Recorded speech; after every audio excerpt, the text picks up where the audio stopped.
Hello, everyone. Rurikhan here, coming at you with another episode of the Third Fleet Podcast. This, I believe, is episode 44. I should have checked before we did the intro, but it doesn't really matter because I'm 99.99% sure that it's episode 44. And if it's not, you can always sacrifice me at the end of the day. So this is going to be a bit of a different episode because, there really isn't a lot in terms of news for Monster Hunter recently, even though there's two Monster Hunter topics that I want to bounce off you guys at the end of the thing that we have prepared here. So instead of that, what we're doing is me and Gaijin were talking yesterday, and Gaijin is still hopelessly addicted to soul sacrifice. Like, it is completely consumed his life. Like, he was even telling me, I can only get this merch in Japan, and I'm just wondering, like, well, do you think there's merch of this game anywhere else? But anyway, so we're talking about soul sacrifice, and I come up with this idea of, like, you know what we should do? We should bring in Arekkz, and we got to get him to get as addicted to soul sacrifice as you. So that's going to be kind of like the point today. So in order to do this, Gaijin set up a video. It was supposed to be a 5-minute video. It turned out to be like a 20-minute video, which will later be uploaded to his channel so that everybody can watch. And we got Arekkz to watch this video ahead of time so that Arekkz gets an idea of what soul sacrifice is about, to have like a basis for this discussion. But anyway, I've been going on this monologue way too long. Arekkz, how are you doing, sir? You call it a discussion. I call it a persuasion effort here. How you doing, buddy?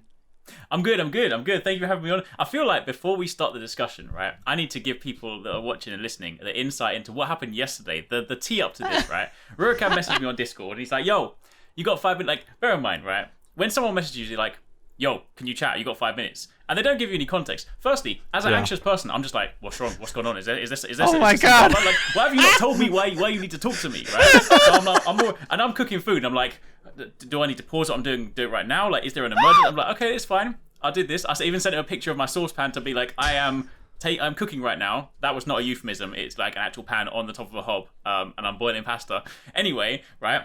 I joined this thing, and instead of him being like, instead of him saying, I'll call you, he's like, join Gaijin's Discord. So I join a random channel, and I get dragged into this secret channel where they record Third Fleet podcast. And then both Gaijin and Rurikhan are here, right? Attack you. So this is, you know those times where you see, it's like, an intervention. It was before that, right? It's like sometimes when you have like a ring at the doorbell and you're like, can I bother to answer it? And you open it and it's like a double glazing salesman. He's like, I see you've got windows, but would you like some new windows? And I'm just like, these guys ambushed me like double glazing salesmen, and we're like, aha, now we've got you.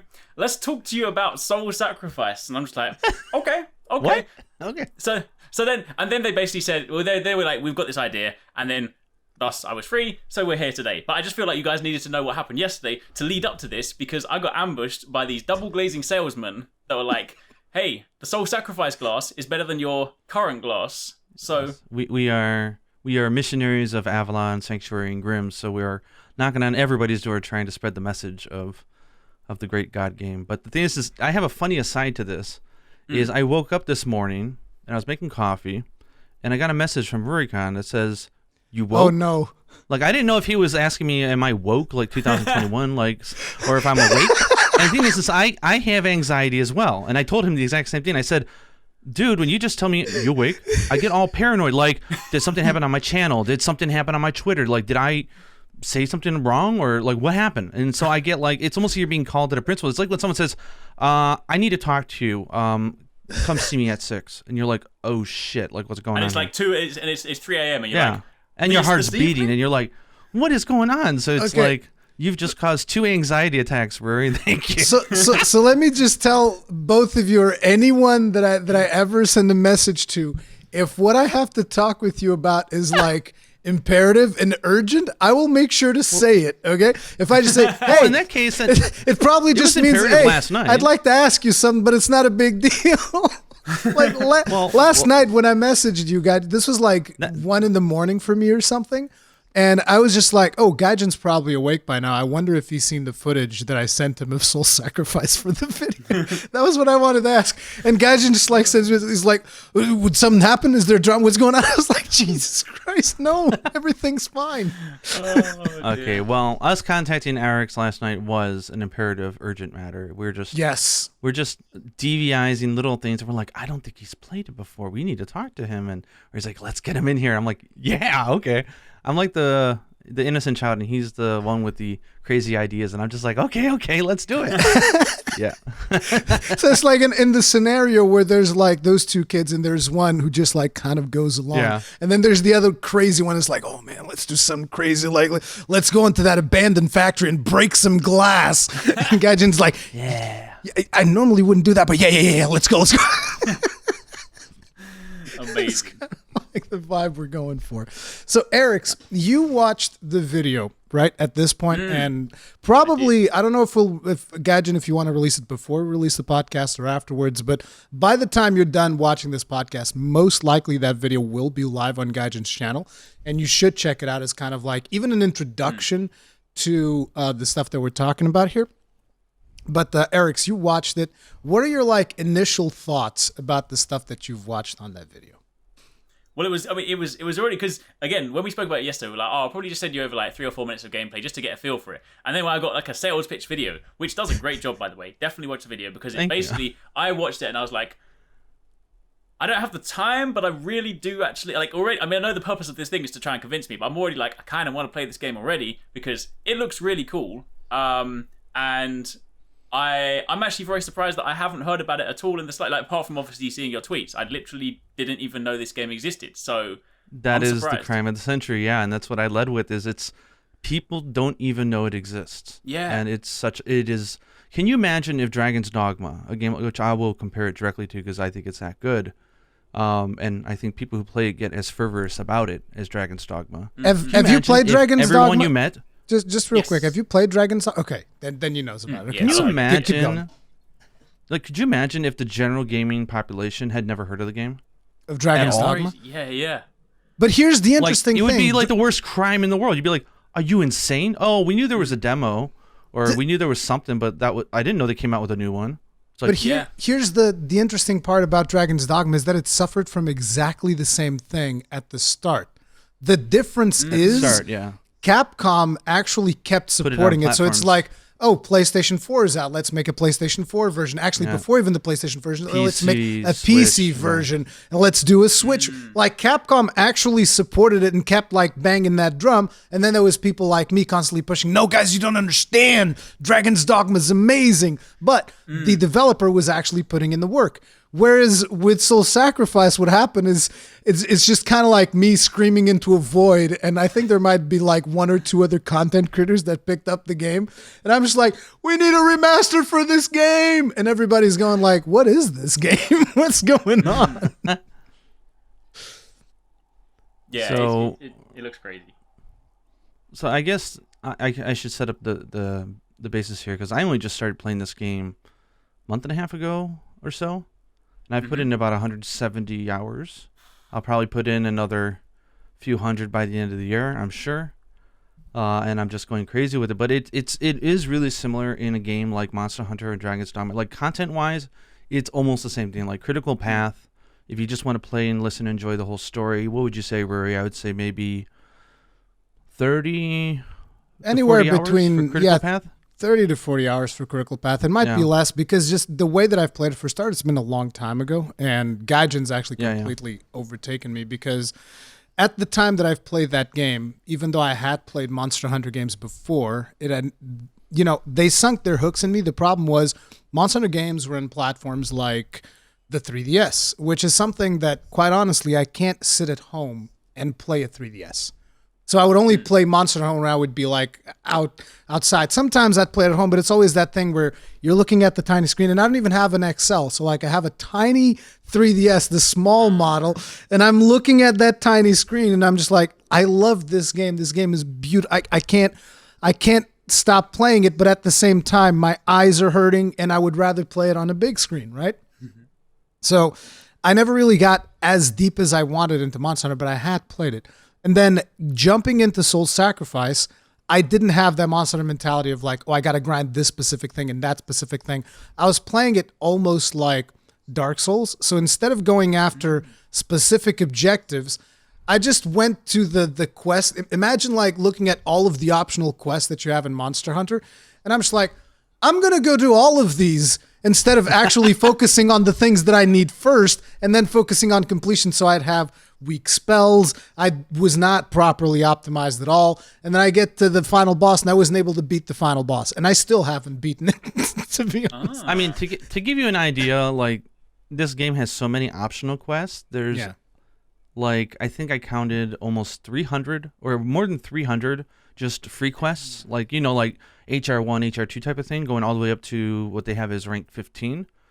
Like 10 is like G rank, 10 to 15 is like the G rank, 6 to 10 is like the high rank. It works very similar, where when you beat a boss and you get its armor, spell item, whatever, you'll get it as a bronze or a silver or gold. And then at the end of the game, once they, you know, you get certain items, anytime you complete any like G rank quest, let's 11 or above, you get a specific item for your magic sorcery that you can use to fuse it and make a black version of the spell, which is like the really powerful one. But it's kind of interesting because the powerful ones, they're more powerful, but they generally have like more limited uses. Like you can only use it 7 times, or the duration is 60 seconds instead of 90. So there's still some uses for the gold spells. And then when you get a spell, all you gotta do is get the same one again just by fighting the monster and fuse them together, and now it has a star on it. And you fuse 2 more together, and you now have 2 1-star ones, and you fuse those together. It's just a press of a button, no currency in the game involved. It's free, so you just fuse whatever you got. Boom, now it's 2-star, 3-star, and it goes up to 3 stars, so it's not too much. Okay. And it makes you stronger, and it's a cool little grind there. The idea here is that instead of you having like a weapon tree, right? Imagine you would just with craft materials. You'd and craft RNGs and 2 sword and shields, then smush those together, and that's like the next tier. And then craft 2 more, and then smush those together, and then smush those together with the one that you upgraded before. That's the next tier. Except there's cutoff points, because there's the bronze, the silver, the gold. So you can't like take a maxed out bronze and make it into silver. Gold or something. You actually have to fight the harder boss to get the better version of that spell. So it's kind of like the fusing system in Monster Hunter Stories, where you take the abilities, right, and you can stack like XL yes. to make like Yes. It's actually exactly the same like thing. that. Yeah. The only difference is that you can't take like a base one and fuse it with like a level 2 to make it a level 3. You have to have 2 level 2s, and you put them together. Okay. But the good thing is you're not at the mercy of really that much of the RNG in this game when it comes to the spells, or which is like the weapons and the moves that you get. So if you fight a monster and you break its parts, you're going to get the 2 spells pretty much almost every time. Yeah. So it's very easy to grind those materials. They don't put some weird arbitrary costs on fusion, like takes village points or something dumb like that. There's nothing like that. Yeah. So it's actually very easy. Where the RNG comes into play is because in the game, I guess I should explain this. So when I first heard about the game, I remember years and years ago I saw a trailer for it in Japan. I thought it was just an edgy, like I wasn't even in Monster Hunter at that point. Like that was just as I was discovering 3G. So like I was just now starting my journey. So I've not been the greatest fan of Sony for a while. I'm not sure why you'd say that. So I didn't buy a Vita when it came out because I thought the sales pitch from the Japan Sony was weak on it. And I'm like, it sounds like there's a bunch of fun little gadgets that no one's going to use, which is funny because that's what we all said about the 3DS as well. Yeah. But if they supported it and they really backed it with marketing and games, it was a good machine, right? And I knew it was. So when the Slim model came out, the 2000 series, I actually bought one just so I can play Monster Hunter Portable 3rd. Because at that point I became an addict, and I'm like, I want to play the past games, and I bought Freedom Unite, and I bought Portable 3rd, and I played them on the Vita, and it was really fun because the analog sticks on that device is really comfortable. Like they don't feel like weird little nubs, like like the circle pads on the 3DS. They feel like authentic, but they're not wobbly. Like they feel firm, and I really like it. And the machine's so well built that they never break, and they don't drift. Switch. But I remember like they were playing up the whole idea of like kill, sacrifice, and it kind of came off to me as like an edgy, like middle school type of focus game. I'm like, well, I don't really watch anime. I'm not into like these like Code Vein. I'm sure is a good game, but even that marketing turned me off. Like I'm just like I'm not into that kind of stuff like visually, right? And I was like, I love gothic stuff. I love horror. I wasn't even into Dark Souls back then. I didn't play it, so like I like the aesthetic, but to me it's like, okay, someone's making a Monster Hunter like game, but I'm playing Monster Hunter right now. I'm fine without playing that. Little did I know this was like the best game ever made for Vita. And so they bring it out, and the original game was like hyper focused on killing things. So anytime you start a stage, like it's a quest, and the maps are quite small. It's not like Monster Hunter. You're never running around chasing a monster. It's always once you go to it, it's a fight, and it's arena. Like you're just going at it, which is great. There are certain maps that have like I feel like it's a little bit of a disservice to say these are small maps. They are smaller than what Some people are would larger, expect. yeah. There's some that are a little bit larger that'll have like different areas that you can kind of go to. And then there are some that even have specific mechanics to them. Like you can trigger special things that happen in the scenario that change things. Or there's even some that have like constant wind going through it. And your character is actually getting dragged through the map. Like just yesterday when I was capturing footage, I wanted to fight this monster. Then I realized I'm not going to be able to do the presentation that I want to here because the map literally pulled me from the start. It literally pushed me towards the boss. I was just standing there and I was like, because I hadn't played that map in a while, and I was like, what is going on? Why does the map seem like it's moving? And it was actually my characters being dragged towards the boss by the wind. And I was like, what? My brain couldn't even process what was happening. But yeah, there's like wind effects and there's all kind of different stuff. There are certain maps, like there's one map where I think you're inside a stomach, essentially. And so every now and then there's just like gastric juices that kind of pop up. And, you know. So sorry again if the cut here in the audio was a little weird. We were just having some Discord issues, as the internet likes to hiccup as it goes across the ocean, as you know. But we're back. And I was just saying that I really like that the game has all these small, like, a lot of love was put into the game. There's all these little details, and it's almost like, you know, like when you're walking through the snow in Iceborne, and there's like all these details and stuff. Like, those really don't play a role in the gameplay, but it's like that. But some of these you can take advantage of. But it's not like it's a heavy maintenance game where you got to consider these things, and it's like it's just it plays very much, I think, like Dragon's Dogma, where you go in and you've got like attack, and then you can hold it down and do a powerful attack. And it sounds rather simplistic, but once you start realizing you can mix and match magic, and you're allowed to take six, so you could take 6 moves with you, and those 6 moves is basically the 3 buttons. And then 1 to swap. So you've got 2 sets of 3. And those are your basic moves. So if you want to punch, you bring a demon fist. If you want to have quick evasion, bring an evasion skill from like kill a phoenix and grab the feather. And that's your spell for that. And it's got a long duration of 5 minutes or something. And you'll zipping around. You want a healing spell? Go ahead and do that. You just want to tank in and just have a bunch of lances? Go for it.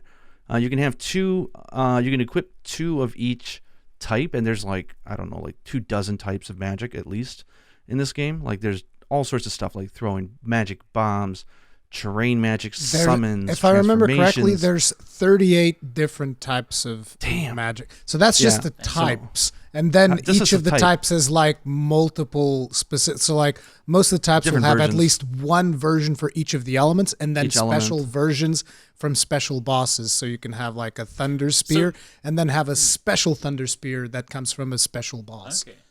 So before we dive into like the specifics, so to dial it back, just for anyone that's like, I haven't played it, just to kind of get a picture for it. So if I'm going in and I'm gonna hunt something or fight something for the first time, the main thing. So I remember from your video, obviously you said that a boss can drop one of 2 different spells. So as like say like a Monster Hunter player, like what's my before we talk about weapons, what's my armor suit? Is it like just a singular armor set, or is it a piece based thing? The armor this is entirely cosmetic. So like you can look any way that you want, but then there's one thing, which is you'll notice that in the video, Gaijin mentioned that you sacrifice monsters into your right arm, into your demonic arm. Your demonic arm is essentially, it fills the role of an armor set, because that's where you get all of your passive bonuses from. So basically you get these sigils that you unlock by playing 5 slots the game. in your arm. And then you can put sigils in your arm, and then depending on... Go ahead. I was going to say, which looks really cool, because I've recently been rewatching Naruto Shippuden, and I've got to the arc where, spoilers, but you're fighting Danzo, and he's obviously got the Senju arm, and he's got all the Uchiha eyes in his arm, and it basically looks exactly like that, which looks really cool. Anyway, sorry, interface-wise, it's cool. Yeah, and the idea behind that is like, say for instance, you fight, I don't know, 3 or 4 different bosses, and each of them gives you, depending on whether you sacrifice or save him, they can give you soul essence or life essence. And then you collect a certain amount of those, and those will unlock different sigils that you can put in your arm. But the cool thing about it is like sigils also have one thing called resonate. So you put in, for instance, a sigil it's like a set bonus. Yeah. It's like a set bonus. Yeah. You put in a sigil that is like, okay, this increases your weapon damage by a certain percentage, like 5%. And then it will tell you, but if you happen to be of this specific faction, it will increase it by another. So each faction has their own sigils. So like I can use, as someone who plays Grim, I can use sigils from Avalon and sigils from Sanctuarium, which are the other 2 factions, but I won't get the extra bonuses that they will. Right. And so you want to mainly use sigils appropriate to your thing, but you can still get other ones if you like them. And so you put those sigils in and you select hopefully you'll select the ones that resonate with one another. The game will actually tell you, like, you put one sigil and then the game will actually show res, indicating this sigil resonates with that other one. And then you get even additional bonuses on top of that. And it can get ridiculous. Like, how much do you have of blood power, I was going to Gaijin? say, I was going to say, so he's saying like 5% boost. No. This game's not like that. It's we're talking like plus 65, plus 85%, and that's on just one sigil. Yeah. So we're talking it stacks hardcore. So you've got 5 slots in your arm, right? The top 2 are basically a bunch of different sigils you can unlock in the game, which generally mess with your base stats, whether it's your attack, your defense, your health, making sure you're boost your like elemental, I don't know, resistance and stuff like that. Yeah. Where the middle 2 in your arm are basically for boosting up your spells. So if you want to be like a lance, it's actually a spear, but I call it lance anyways. If you want to be like a lance main, you can just slot in lance sigil 3 and 4, level 3, and lance sigil level 4. They'll resonate off each other. The first one gives you like plus 35 and plus another 40. This next one gives you 40 plus another 55, and then they give you another 65 on top of that. So you're talking like plus 400%. So you could really specialize, or you could just use 2 that resonate, and you could be like, I use both lance and I've got a melee weapon, and I can use both, and you can have fun. But that's where you kind of like fine tune to however you want to play.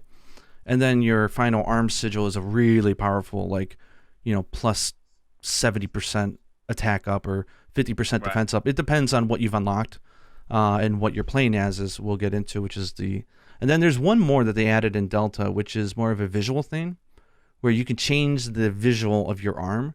So if you want to if you really like, let's say, Odin, the monster or whatever, and you like his arm, like he's cool, go in and kill him once, and I think you have to save him once. So when you beat the boss, you get the choice. Right. And then you unlock his arm. You don't have to pay for anything, it just unlocks. And then you can put his arm on, and all the visual arms come with some very throwaway bonus, like plus 5 attack or plus 5% defense, but it's really just about the visuals. So it's something to collect and enjoy. Is that so? In one of your videos, there was a part where, like, I don't know whether that was a weapon or whether that's that, but there was like a giant fist with like a blue thing up the side of it. But then that was a spell. Yeah, that was a spell. You used it, and then you went back to like a tiny thin arm afterwards. Yeah, so I like using the thin arm. I find it funny to have like a little black skeleton arm on. Yeah. Okay. But that's an actual arm and magic. It's a melee weapon. That's actually a collaboration they did with God Eater, or not God Eater, Tokiden. They did a collaboration, so the Chthonian and Abyssal Fiends are in the game, and you can get their spells. You can get the summon, where they just pop out of the ground, they start pounding the crap out of the other monster for 10 seconds, or you can get their arms and you use them as attacks. It's pretty fun. That's really cool. So, all right, so we've got, to kind of recap, so obviously we've got visual armor sets, we've then got all the which is just for visual. I didn't catch that. Thanks, Watch. And then we've got the stuff that you slot in for your bonuses. So then on the weapon front, then you mentioned before, say for example, if you want to punch, you need to slot in a punch. So does that mean if I want that basic combat, I need to, like, if I don't slot that in, can I not like punch things? It's not nope. Kind of a default. Okay, right. Yeah, you can't do anything. Yeah, so nothing. You can do nothing. You can be just a healer, I would guess, and your NPC, because you're always with 2 NPCs in the game. Right. And the NPCs we're not talking like your typical NPCs. Like every game company could study this game and learn from it. These NPCs are probably more capable than other players in many regards. There's certain things though that make playing with other people more enjoyable in certain ways, but the NPCs are really good, and you can collect a crap ton because every time you save a monster, you're saving a person that became that monster, and then you can they are now an NPC that you can take with you, and so and they all have their own sets of like 6 spells. So you can just go, okay, I'm gonna have her. She's my saver. He's my damaged guy, and he looks like a zombie that's pretty cool. And this guy's gothic, cool. you know. So I think I have like 250 NPCs right now. Wow. You can collect a lot, and some of them have like very specific voice, because some of them are actually characters in the story that you can have as companions to play through the game. But it's like you were asking about, what about just basic attacks? Like, can I just equip a weapon or something? It's like everything in the game that is an attack is what is called an offering.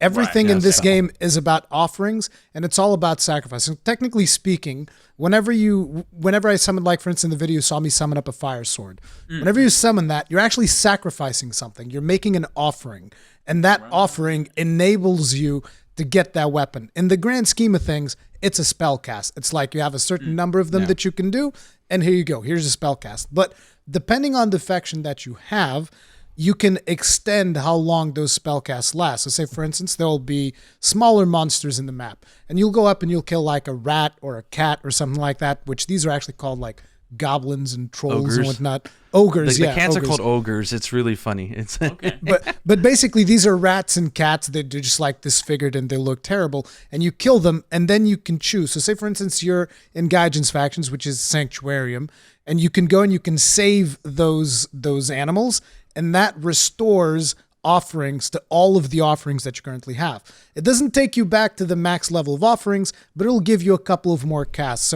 So long as you're constantly either saving, sacrificing, or leaving it up to fate, depending on your faction, you're constantly renewing your spells.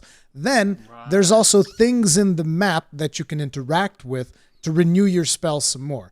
Because you'll hear Gaijin a little bit later, but you'll hear Gaijin say something like, You'll hear Gaijin say something like, "Oh, this spell has 7 casts," and you're like, "So I can cast this thing 7 times? What happens after, right?" So you can restore those. But here's another interesting part of the game, which is the game will warn you this offering is about to break. So like, say you do your 7 casts, then the game tells you, "Okay, you've done your 7 casts. This thing is now glowing red, but you can do it again." The game lets you do it again. And then there's a chance. There's a chance that everything's fine and you cast your spell again and it's all good, but there's also a chance that it'll break. And if you break it, then you're screwed. You can't use that until the end of that fight. But it's all about chance. This game is all about risk and reward, which I don't want to get the wrong impression to you. Like, you will, in general, you'll never run out of attacks in general, unless you're trying to be funky about it. But even then, your NPCs will finish off the monster, I'm sure. And there's ways that you can assist them, but so it's interesting because as you level up your spells, they get more casts, and then you can do stuff like, if you're using a sword and it says it lasts for 2 minutes, you've got a fire sword for 2 minutes. You could just melee away and have fun. But if you want to, and you have a really good opportunity, you can hold down the button to charge it and do a special attack with it, and that just it uses up the entire use. It just says, okay, I don't care, duration's over. So you can use up your durations to do really big attacks, or you can just use the regular combos and use it, and it's for a duration. And you can swap. Like, once you summon a sword, you can be like, oh god, I need a heal. You can go ahead and just heal. You can use healing and stuff like that as well. So it's not like a micromanagement thing. You're not that worried about it, but it is a mechanic you think about. And it's really fun because when you get a really powerful spell that lasts for a long time, or has like 24 uses, you're like, I just jam and heal the crap out of everybody. I can use this 30 times. I love that Gaijin says that you don't have to worry about it. It definitely shows how differently he and I played the game. Because I was always worried about my spells, because I would use really powerful spells that would have very small usages. And even my healing spell, I'll constantly go in the red with my healing spell because it has very little usage. So I'll do very powerful heals, But it's very powerful heals. So I get the heal like I think 5 times, and then it's like I have to sacrifice something or I can't heal anymore. So I guess so people know, like, the mechanic of sacrifice and saving is actually quite simplistic. It sounds like grandiose, but basically when you kill a mob and you see them lying on the ground like a puddle of goo, you can see like the cat or the rat or whatever it used to be. It reverts to its natural form. Right. And if it's a person, they'll be like, help me, please, save me. I don't want to die, you know. And then once you stand next to them, like the two hands appear in the middle of the screen. And it says, hold L to save, hold R to kill or sacrifice, or hold both and leave it to fate to decide. Which is random.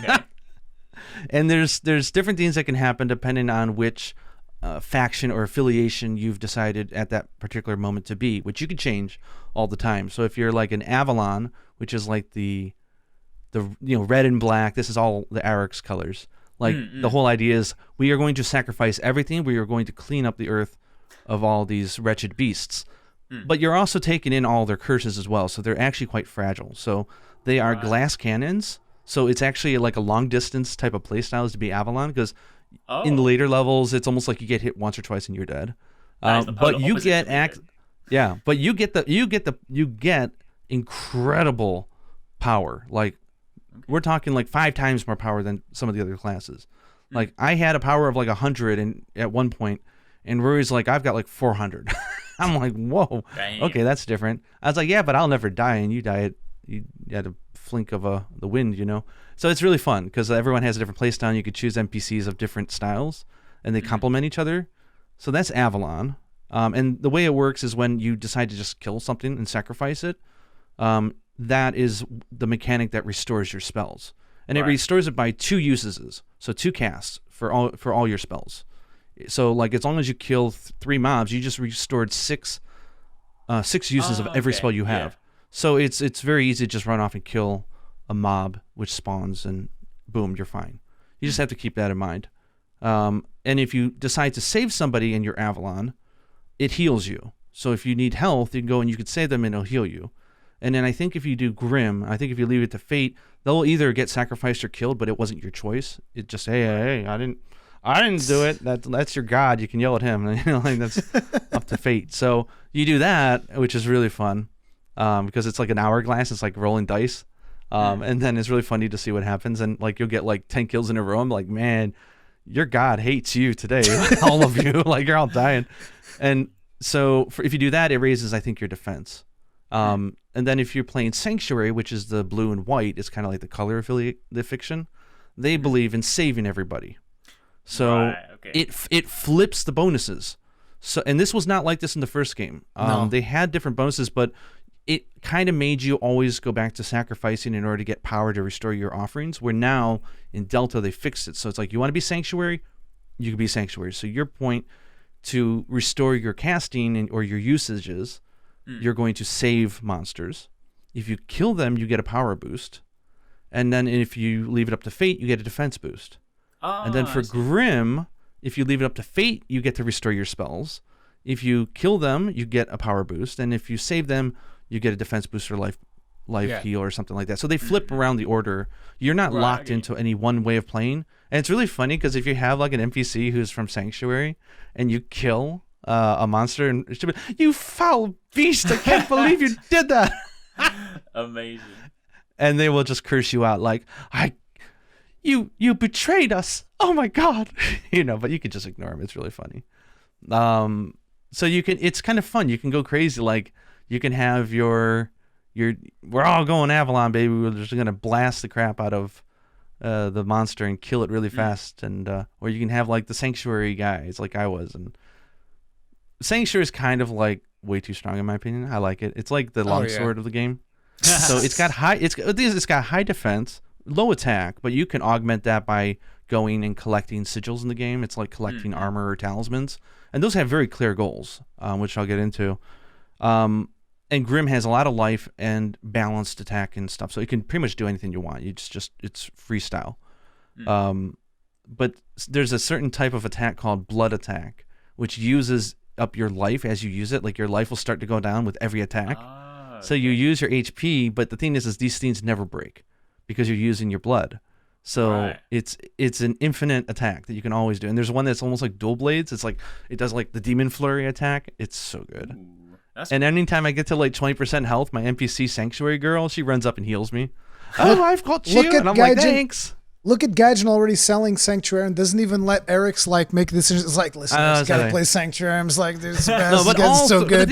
All three of these circles or these institutions are super interesting. Yeah. So you've got like the main story in the game, right? Where it's like HR, right? It goes through a village quest, so to say, which is your journey, or not you, but like this unnamed sorcerer and Magusar, and they're talking about how the world ended. And how did we get here, So like at the end of the chapter, he's like 14 days until the end of the world. And the next chapter, 13 days until the end of the world. And the stories are so imaginative and so wonderfully written and narrated. I love them. But on top of that, you also have these subquests where you can do like the Avalon quest lines, and each chapter focuses on one major character from that group. And then you finish their story, you learn a lot about them. All the characters are just fascinating. It's like a book in its own right. And then you get them on your team, and you can get some certain stuff from them. And so you can complete the Sanctuary story, the Grimm story, and those go all the way up to like really hard difficulty. To give you an idea, Arekkz, like when imagine your favorite game, your game that has your favorite story, right? Not even just in terms of gameplay, like just the game that you played, and it's like, man, the story in this game was friggin' amazing. Okay, Soul Sacrifice's story is better than that. Yes, it's better. I would argue that this might be my favorite game ever in a story, in a game. Story I like wise, it that much. Yeah. Yeah, but it reminds me, if without giving away hints about where the story goes, although there is, I think we can talk about the ordeal and the ending of that, because it plays such a good narrative role. What ordeal? The very first tutorial with quest? Sartiana, you can't. No, okay. No. Okay, I won't talk about it. Anyway, so you start out the story in Avalon, and then you branch out and you meet what essentially is the villain of the game, and it's your journey with him. And it's a fascinating story. And here's the interesting thing. You can challenge the final boss of the game right at the start. Anytime you want. Yeah. Oh. Anytime you want to win? I don't know. I mean, it's almost like trying to beat Dark Souls with a broken sword, I guess. So maybe it's possible. So you're telling me there's a chance? I don't know. Maybe. I don't know if anyone's very stressful. I don't know if anyone's done it. I'm curious. You can. There is a bonus shoot. There is an item you get if you do it before the end of the game, where like that is the quest. You can beat him, but you probably won't be able to do it until you're near the end. Yeah. Right. But like any good game like Monster Hunter, clearing the story is just, congratulations, you got out of the major tutorial. Now starts the real game. Okay. So the story is great and gives you all the context and world building and all that kind of stuff. And what the heck was I going to say? So let me interject here. Then we haven't talked about the progression. One of the main progression systems in the game. So we talked about offerings and we talked about sigils. But unlike Monster Hunter, this game actually has levels. But there's a twist to it. So there's two types of levels that you can have on your character. There's the I don't even know what I think it's soul level, and then there's the life level or something like that. But basically, it's the sacrifice. Magic and life. Magic and life, yeah. But basically, it's sacrifice versus saving. So the more you save things, it increases a blue level in your character, and that increases your defense and survivability and all of that. The more you sacrifice things, it increases a red level, and that increases your overall damage. So just because your Sanctuarium doesn't mean that you can't have like a bunch of offensive stuff, but it's going to limit you in the sigils that you can equip, because the balance between those two levels determines which level of sigils you can equip. So the more you go into blue, you have access to the higher tier blue sigils that you can put in your arm. The more you go into red, you have access to the red sigils. And Grimm, you want to keep it balanced. So that's kind of like how the levels work. But the thing is, you can change your level at any time. So say for instance, I'm now like 10 blue, 30 red, and I didn't want those 10 blue levels. You can downgrade it, and then you'll level red again. Right. So you get to. So you always have one. So that's why people say I do a 99-1 build, or I do a 199 build. It means like they go all out, either all offense or all defense.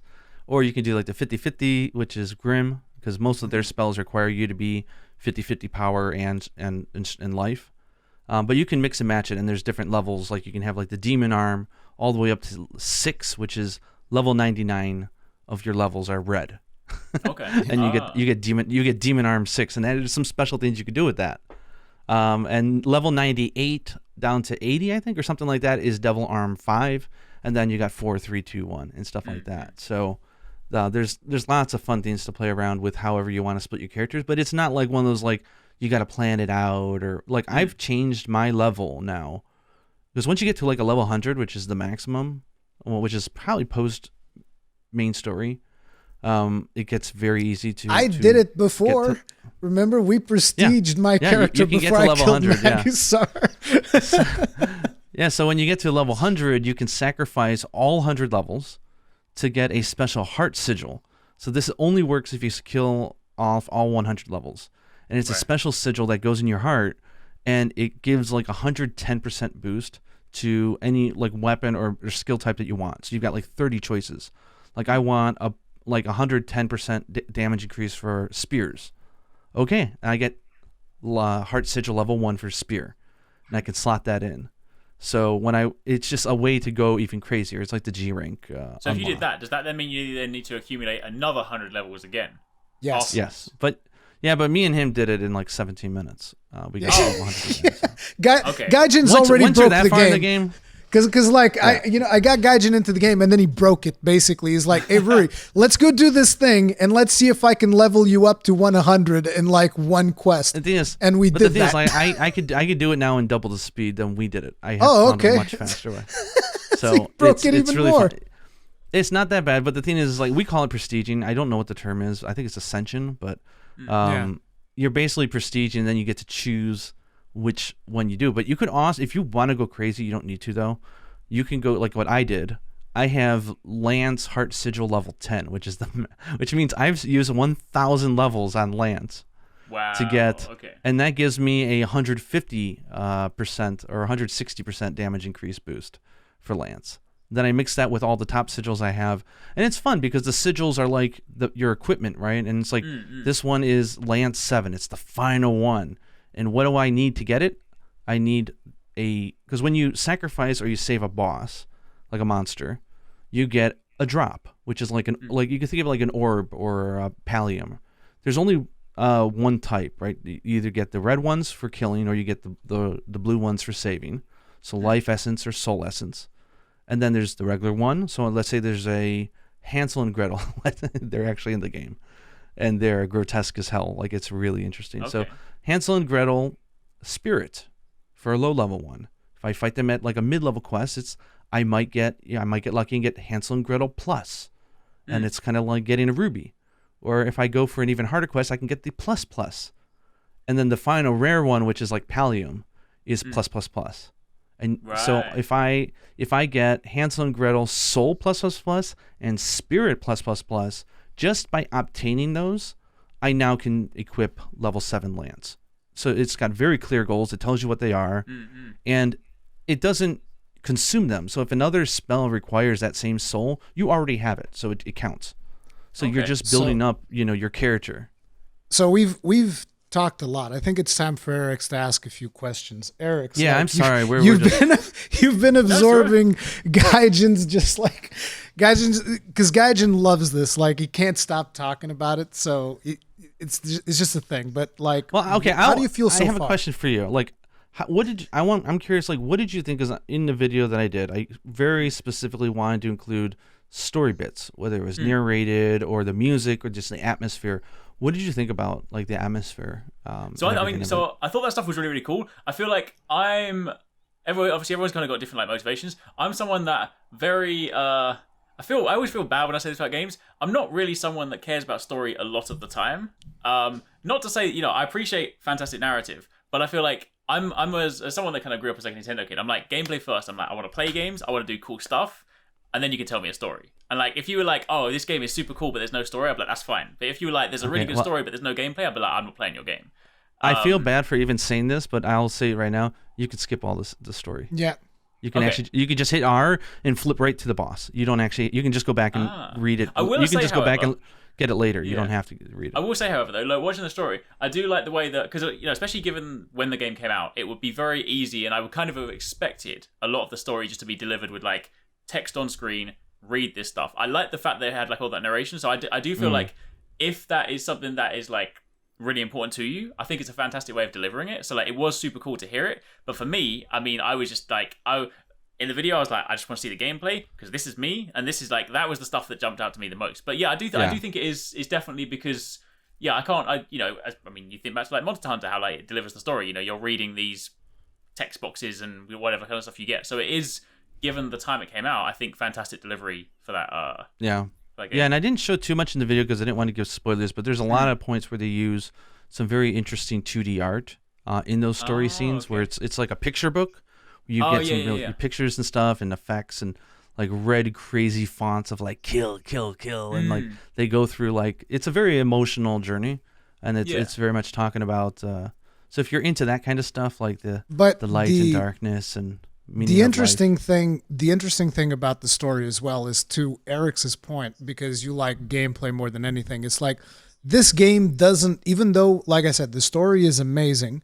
The game doesn't really force you to sit through like, okay, here's like a 20-minute cutscene. Yeah. It's like, no, you get like maybe, depending on which point of the story you're at, you might get a little bit of dialogue with just like, the book telling you a small story, or you might get a little bit more like maybe 5 minutes tops, like in some of the more complex scenes in the game. Probably like tops 5 minutes. And then it's like, it's very quickly puts you back into the action. It's like, here's the thing. Now go kill this monster. We have to kill this monster. It's like, but you know why you're doing it. The game is always telling you, you're killing this because of that. And then the cool thing is, imagine how, with Monster Hunter, you have all of these different monsters, right? Imagine if for each of the monsters, you would have a detailed story. So in Monster Hunter, it would be more like about the ecology. Here's how Rathalos works. Here's what Rathalos does, blah, blah, blah. Except in this game, say you have like Gaijin asked me to read a little bit of the Minotaur quests. You have this monster that's the Minotaur. And I don't even know if the Minotaur ever gets mentioned in the main quest. But if you are curious, right, you fought this monster like, this is an interesting monster. You can go to the book. The book is going to have a page about that monster that tells you exactly the story of how that monster came to be. Bedtime story. Yeah. But they're detailed optional stories that you can read. They're not narrated. Optional. Yeah. And they are fascinating. Yeah. Okay. Interesting.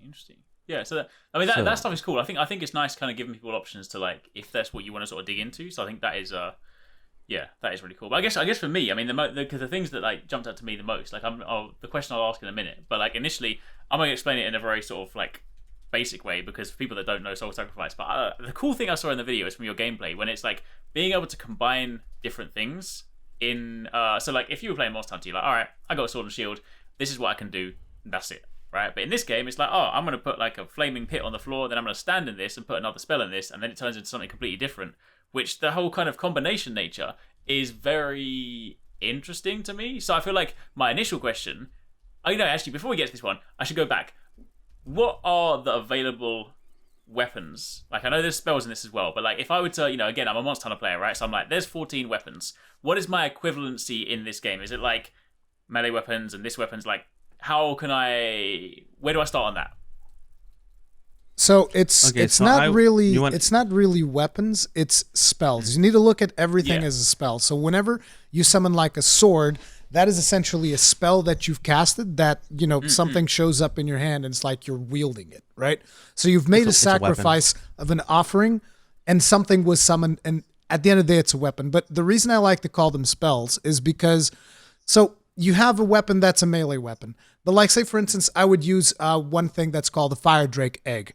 So the Fire Drake Egg is essentially something that you would use very much the same way as a sword. Difference is, instead of summoning a sword, your character puts himself almost in a Kamehameha position. And then there's that arc. Like you saw that in the video, like there was an arc ability, right? And then you aim that, you fire it, and you see my character going in, boom, fireball comes out of my hand, huge fireball hits the monster, big AoE damage. If there's multiple monsters there, it'll hit multiple monsters. That's actually one of my favorite types of spells. They're just called explosive. That's the name in English. Right. It's just the explosive spells. But within the explosive spells, there might be, 100 different versions of the explosive spell, varying between different elements and special versions of them that you get from bosses. Because like, for instance, you might have the Fire Drake Egg, that's the basic fire version, but you can get one from these dwarves that wield hammers, and instead of firing like a fireball, it'll fire a hammer that spins and hits the monster. Okay. And maybe it'll do more damage. Maybe it'll do like something a little bit different. But that in and of itself can be considered the weapon as well. There are other ones that are thrown types. So out of all of those things, let's say offensive ones, you're probably looking at 30 different variations, I think, give or take. Because like I said, there's 38, but a lot of them might be buff spells or spells that change different things or summons or... Go on. He's actually counting. There's about 20 attack, like just attack spells. Okay. Like 20 weapons. categories. Yeah. So we're talking like you've got blood weapons, which I adore. Yeah. And even in blood, you got stuff like Gatling guns, where you're just shooting blood out of your hand, like and then you've got ones that are like really high attack, but it's like a shotgun and only does like boo, and they take a bunch of your life off. Or you got ones that are like just splattering all over, and it's good because it hits all over the monster, so it's very good for hitting and breaking parts. So there's lots of different ways of the blood spells. Then you've got like these fists that come up out of the ground. That's another type of spell. Then you've got like these blitz feathers, and it causes your character to just sort of like run forward and just like headbutt a character with their whole body. It's kind of like a dash attack. And these can be done in the air, so you can actually just like dash upwards if you're fighting like a flying monster or something. Yeah, so they have utility as well. Then you've got melee weapons, and melee is everything from clubs, axes, pitchforks. There's a bunch of really cool ones. Okay. Then you've got I don't know the full official English names, but you've got the arms, which is kind of like summoning like a huge, like, it's a greatsword basically. You're summoning a huge arm that goes boom, imagine and then you can Mr. charge Fantastic, and it becomes like that big, and it's like that's what I like. That was one of the ones in the video, right? That was the one with the blue on the thing, right? No. So it gets these ones are even better because the arms, if you charge them, they'll blow up to like triple the size, and you'll blow, and everybody around you will go flying, and the monster. It's literally Mr. Fantastic just going like swelling up his arm for a big punch, and boom.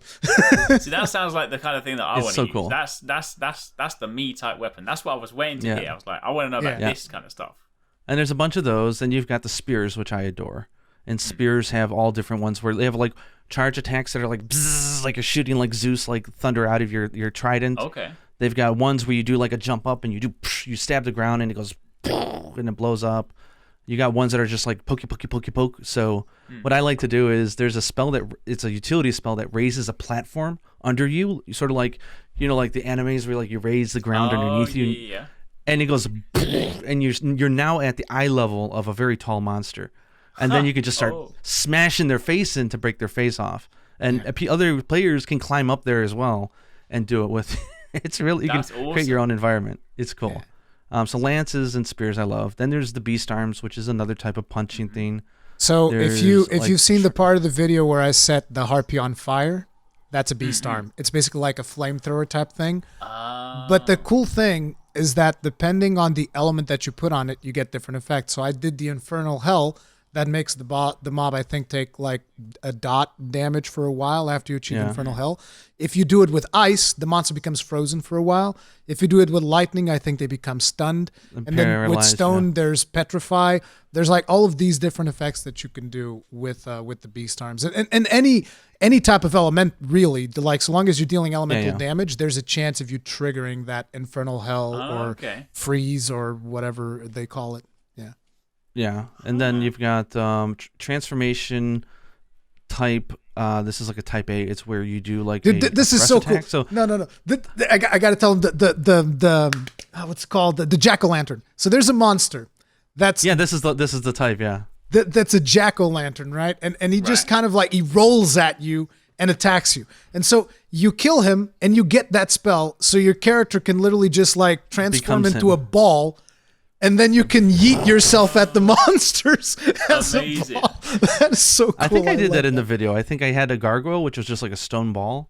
It's like a lower monster. It's the gargoyle. It has that where I was like a ball, and I was like, when I flew forward. That's actually in the video, but those are really fun. Yeah. Then you've got roar, which is like screaming, and there's all sorts of types, like from the harpy, like and basically your character just goes ah, and does like a Tigrex. It's a big AoE. And around. that's cool. Yeah, it's an AoE attack, and that has all sorts of combos. Like, if I summon a golem and I do Aurora at it, it'll make it explode into 8 small little golems, and there's like all these weird combinations and stuff you can do with it. If I have, let's say, stone armor on, which makes me very bulky and not take much damage, and then I do a charged roar, because remember, you can charge it or you can use it. So if I do my charge attack and I use up the usage, it blows off the armor and does a huge explosion of stone, which hurts everything around me. It's really cool. Yeah. And you're not tripping your teammates in this game, which is awesome. No, just go crazy. Depending on the spells that you use, some spells can trip people up. Yeah, that's true. I want the giant fist that sends everyone flying. Yeah. Then you have the homing magic, which I like, where you basically, it's like a hammer. You're running around at mid-distance charged up, and you're waiting for a moment, and he goes, whoo, and it goes across the ground and blows up in front of them. So you're kind of like throwing magic at them, which is cool. Damn. Yeah. Then you've got, what is this? Bombs? Is it the bombs or the mines? Projectile bombs, yeah. I think. Wait, is it the ones that he shoots up into the sky, or the ones you put on the ground? Yeah. The ones shoot up in the sky. So there's two types, right, of like bombs. Yeah, you can throw them, and you get like a little like sort of like arc shot kind of like thing, and you can just. Those are the explosive, actually. Yeah. They're like mortars, basically. It's almost like cluster bombs. What's the other type? So there's nice. when it comes to explosives, I'm the expert. So there's mines, and mines are basically something where you shoot like 4 fireballs, and they just stay there in the air. And anything that comes close to them, they'll explode. You can also just do this right on top of the monster, and they'll just explode instantly. Then there's bombs that you can put on the ground, and those work just like regular mines. So you put them in the ground, monster comes over, it explodes. And then there's the explosives that Gaijin was talking about, which is the mortar shots. But the bombs is the one that you would combine with the terrain spell in order to make the piranha turret that I showed in the video as well. Oh, okay. Yeah, then I've been addicted to special. It's just called, I think, Other, which is, there are some interesting, there's one invader monster in the game called Bahamut, but it's actually more like a wyvern devil type of, almost looks like Devilman kind of thing. Like, he just flies in randomly and joins at the start of a hunt. And if you kill him, he's got a spell that does just like a, like I'm a charging my laser type of just shoot a huge beam. And so I stack a bunch of those, and I'm 99 attack right now and 1 level defense. So I'm just a walk, and I have 1 HP. I have a sigil that allows me to have plus 150% attack, but I only get 1 HP, so I can't get hit. Gaijin the glass cannon. It's fun because you could just sit from way back at long distance and just blow people up. It's just great. Then you've got like summon monsters, where I said like you could summon the monster and you could trap them. Like if you have a monster in the corner and you do a summon, like they can't get out. Like the summons will just start pounding them in the face or whatever it's in front of them. Then you've got Gaijin summons where you can transform into them. Yeah, you can transform into them. So there's like transformation spells. You could turn into a golem of fire and slug at the monsters and stuff for a period of time. Then you were talking about like the landmines, and then you've got like I think there's like lightning spells that you can do as well. So yeah, there's a huge amount of variation, but not only within each class, but also all these scenes. And so you can equip anything you want. There's no restrictions. The idea, instead of you like being like, oh, I'm gonna play this weapon, it's more like I'm gonna play this combination of spells, and that kind of becomes this is how I want to play. So you can, and then you can grab like your the fist thing that you were talking about, and you can combo that with, you know, something else that kind of works with it. But like maybe you want to be really fast, so you get like an evasion spell as well. Obviously, you'll want to have at least 1 healing spell because that's useful, right? So that's like 3 spells immediately off the bat, just kind of like play that style. And the cool thing is like your evasion spell will combo with your fist spell to the point where you can then just kind of like teleport forwards and instantly punch the monster to the face, and then zap backwards in order to not get hit. Or if the monster gets staggered, you can stay there wailing on it. Then the moment the monster gets up, you can like zip away because you're playing with an evasion spell at the same time, and those last I don't know, 90 seconds or something. So I'll say like the sigils do push you a little toward. They don't want it just to be mayhem, because they also need to keep it balanced, right? So you can't have like let's say the melee weapons, if they allow you to go up to like level 99 power in 1 life, you would just crush things, right? Like way too much. So the way they balance it is the 7 sigils, which is there's 7 for every one, for most of them at least. The sigils that you can earn and equip that buff those attacks, like melee attack up level 1, melee up level 2, 3, 4, 5, 6, 7. those give an additional huge boost if you have a certain type of arm. And so, example, the melee favors an even arm. So if you have, let's say, melee level 7 Sigil, it'll give you 40% attack boost. But so if your arm is equal levels, it'll also give an additional 80%. Let me just say one thing, which is your melee, the actual translation is weapon. And weapon is like, it's a weird thing, because like in this game, a spear is technically not a weapon. That's just weird. So there's spears, there's weapons, there's demon arms, which are the ones that you punch stuff with, right? And all of these are associated with different types. So when Gaijin says melee, he's talking about a class of spells, basically. Right. Yeah. So like for example, the arms that punch and get really big and stuff. Those are Avalon. Those favor Avalon, which is more like I'm going to raise my attack power. So as long as you have Demon Arm 4, you can get the maximum bonuses. So you don't have to go all the way in. You can. I think the maximum you can go is like I think level 24 of the opposite, and you could still have a level 4 arm. So you could do like a 66 attack levels and 20 or what 80? I'm sorry, 76, and then like 24 or whatever on defense. Right. And you can get like a balance. You can have like good power, but a decent enough defense to take a few hits. Or you can just go crazy and say, like, I'm going 99 power and just go all for it. But, again, you're able to change these things on the fly pretty easily. So, like, I've played through most of the game as Sanctuary because I really like not dying. And I really like spears and lances. So I did that for my initial playthrough, so to say. But there's so much stuff to do in the game. Like, it'll take me years to do all of it. But as I'm going through it, though, I'm having fun. I went to Grim, and I started doing like there's all the weapons that favor Grim. So I want to unlock these sigils. I want to unlock those sigils. I want to unlock those, and I want to unlock them all, and it would be great. And then just enjoying it. Let's shoot it back to Arekkz. Yeah, sorry. That's all good. We're not letting you ask. No, I mean to be honest, I've asked most of the things that I need to know really, because like for me as someone that comes in like specifically my foundation is like Monster Hunter and other like action RPGs and stuff like that. For me, the most important thing is weapons and like my pursuit. Like that's the stuff that I just want to keep playing.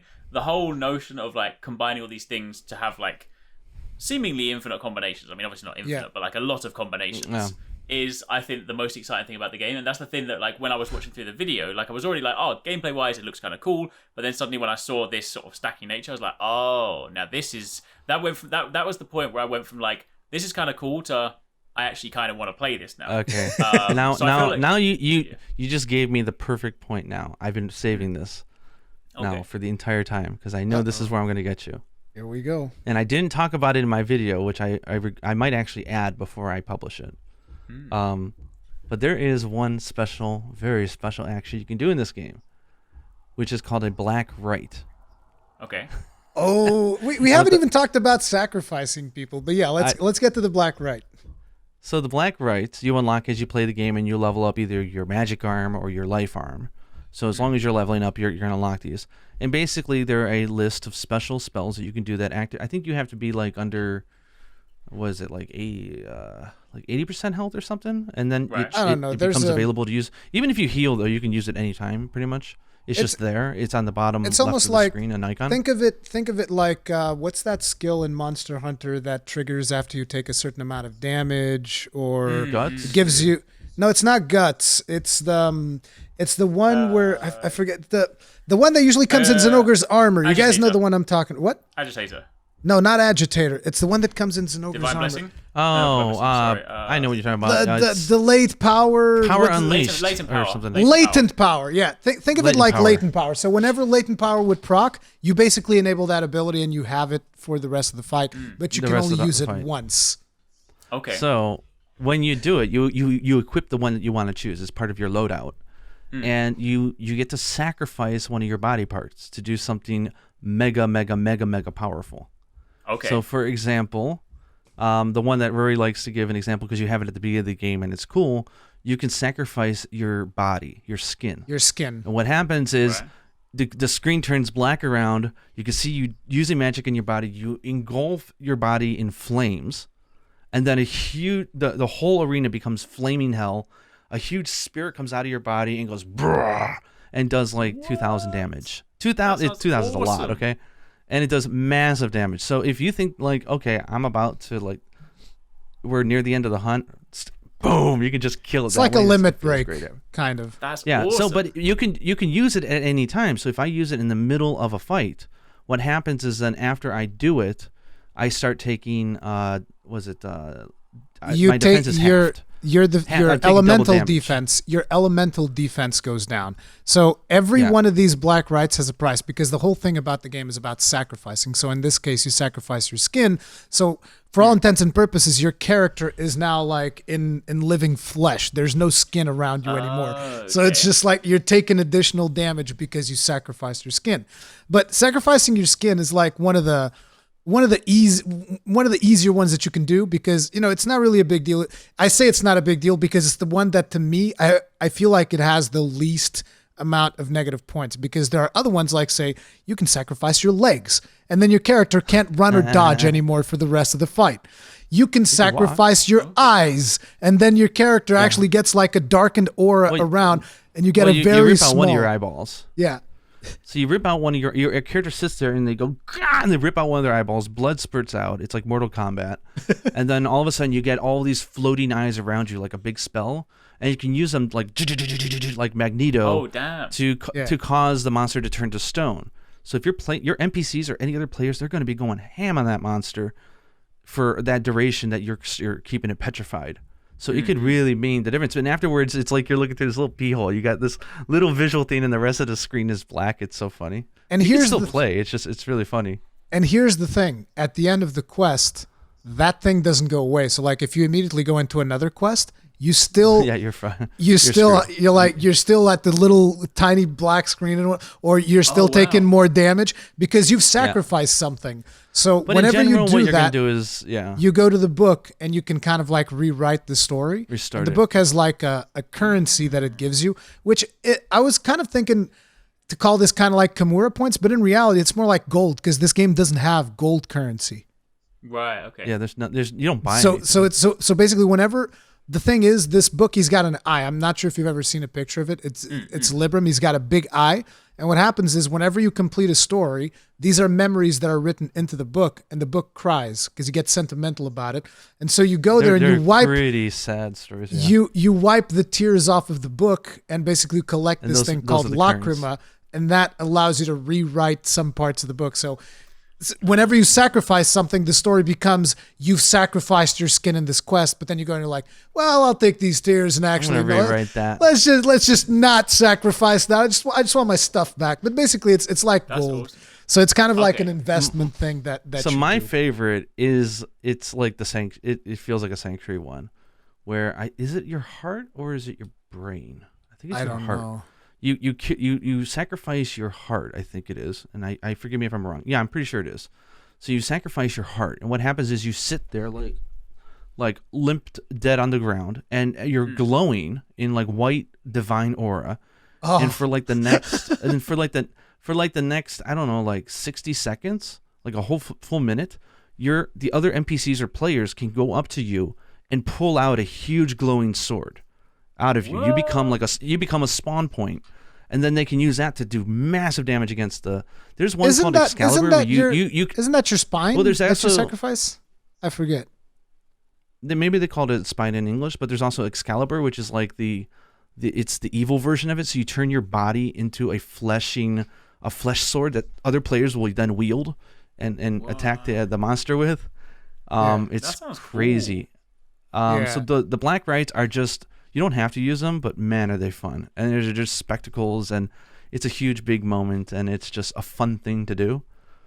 Especially because there's some points in the game where you can actually restore those in the middle of a hunt. So you're kind of like, hit me, and you just run up and let them hit you. So that's point number one to get at your heart, is to tell you about the black rights. And I think I can't think that would excite anybody. Yeah, that sounds super cool. You could probably guess that needs to go in your video. I know you said you might have to add that in. If I had seen that, I'm going to add it in. What? Okay, I'm going to add that in. And then the other one has to be at the very end. I'll be like, if I haven't.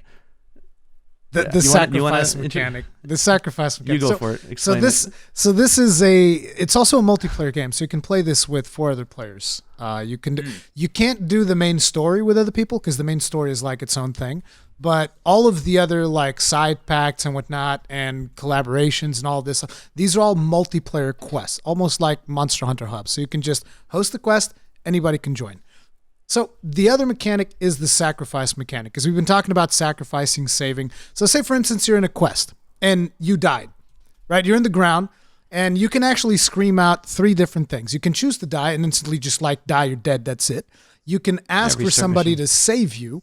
And, if there's NPCs there, they'll go up to you and they'll save you. And the way that NPCs or other players save you is basically they'll sacrifice half of their health and give it to you. So if they're like half health, they'll sacrifice half of that half, and you only get that much. So the more health they have, the more health you'll have when you get saved. Yeah. And that's kind of the you mechanic. Can heal afterwards, and it's not But bad. you can heal yourself up. It's not the end of the world. Yeah. So it's not like there's actually going to be like a permanent thing where, this lowered my health. No, you just actually sacrifice your health, then you heal yourself back up. But it's kind of like a mechanic to prevent you from just like dying and keep resurrecting. So there's actually a penalty. If you keep dying, your NPCs are putting themselves in harm's way to come save you, or other players. If they get hit right afterwards, then it's die. over because everyone's dead. But yeah, so those are 2 of the options that you can choose. And then the other one is you can choose for someone to sacrifice you. Or they can just decide to sacrifice you if they happen to be a player. Because if you're in multiplayer, it's like, and you die, the other players get to choose what to do with you. They can go in there and save you, and you can go back into the action. Or maybe you're the weakest link, and they're gonna use you for some power. And what happens when they sacrifice you is basically you trigger a super powerful spell. I don't even know how much damage it does, but it's just like ridiculous amounts of damage on the boss. And you will actually see, like, what happens is, like, say you died and I would go over to you and I would sacrifice you. You would see your character, like, kind of start rising up, like, all kind of zombie-like almost. And then you would, like, start breathing in pain, like, ah! And then you'd start seeing, like, your bones shoot out of your character. Your bones actually shooting out of your body. And then you see your bones going up into the sky and then just like falling like 1,000 spears, like just like pelting everything in the arena, and everything is dying from your sacrifice.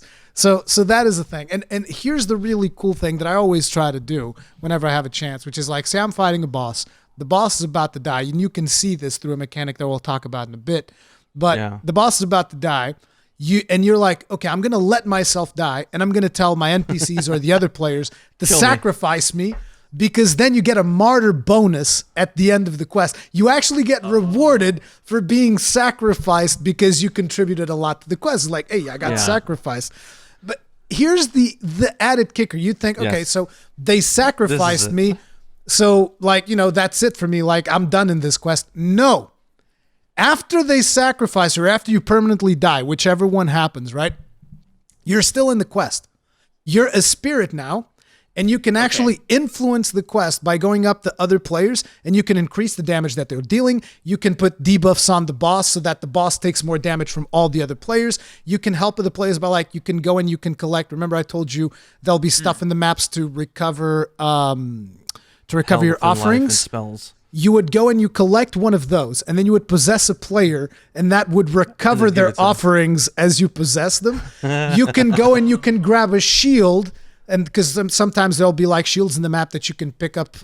Like these are, it's almost like a spell that you can get from the map. It's a free cast, from the environment.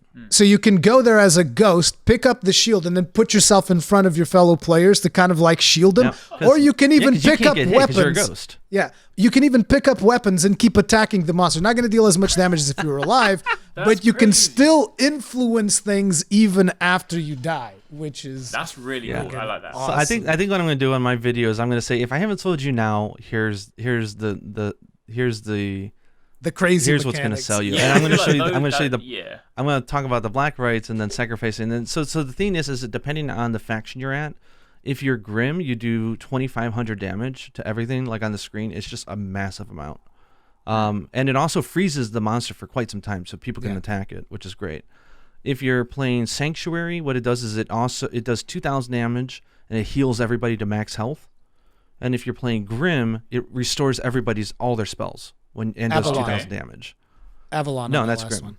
No. Okay, then the first Avalon is just 2,500, and that's it. It's just more powerful. Because you said Grim at the start there. It's probably my fault. Oh, sorry. Yeah. So I guess the last mechanic to talk about is it goes in with the idea of like the spirit mode when you've been sacrificed, which is just fun as hell. Is that anytime during a hunt when you're on the map, if you tap down on the D-pad, it's like putting on goggles. I showed in my video, but you see things glowing. You could see like the glowing NPCs, and they're green if they have full health, or yellow if they're half health. And you can see the boss, and on the boss you could see which parts are breakable and if they've been broken.